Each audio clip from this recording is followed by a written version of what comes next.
Buffers work best near their pKa's. It's why phosphate is a good intracellular buffer, because it has a pKa that's pretty close to physiological pH where we want this to work. Now, other than phosphate, though, there are not that many molecules that have a really good pKa in the range of 6 to 8, which is frequently where we, as biochemists, we want to work. And so there are a limited number of choices until in 1966, a chemist by the name of N.E. Good came up with a bunch of synthetic buffers.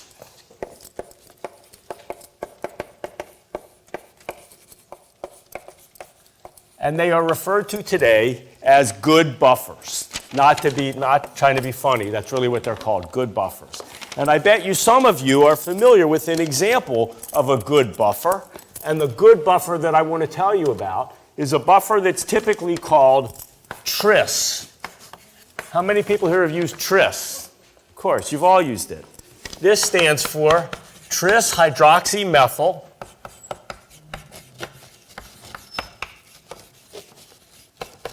aminomethane.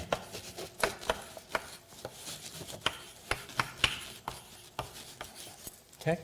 And it's a buffer that you guys probably use all the time. What does its structure look like?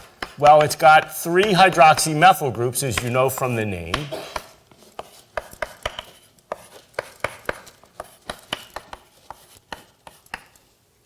Okay. And it's got an amino group here, NH3+. And when you add a proton or subtract a proton, what you end up with is this.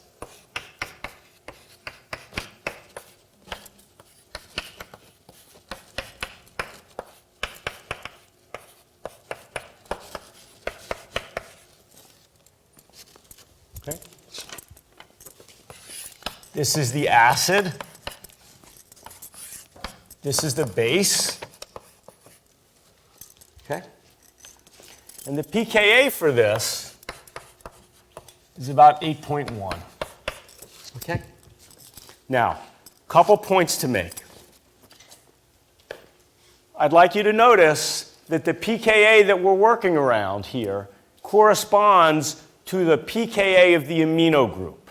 You're not deprotonating the alcohol. Because as I hope you all know, yes, that's right. As I hope you all know, that alcohol, right, trying to deprotonate an alcohol, good luck with that. That's got a pKa 11, 12, 13. Okay? So we're titrating this amino group. The second thing is, look what the pKa is. It's 8.1. Where is this going to be a good buffer? Between what pH range? 7 to 9.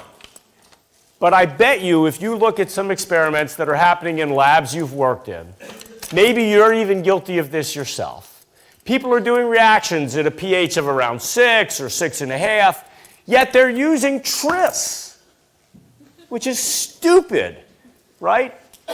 Buffers work best around their pKa's. And the reason is most people that aren't biochemists can't remember the name of any other buffer besides phosphate other than tris. So I've given you, for your use later on in life, a collection of buffers, right? And I'm going to show you them here, and you've got this list that shows you all the different pKa's for buffers that you can use. Now, if you went to a banquet, right, and they had prime rib and spaghetti and steak tartare and sushi, would you just eat the crackers and cheese? No, you'd eat everything at the buffet. This is a biochemical buffet. Feel free to use any of these buffers. Choose the right buffer. After 7:05, don't be one of these people who every time you need a buffer just reaches for tris, okay?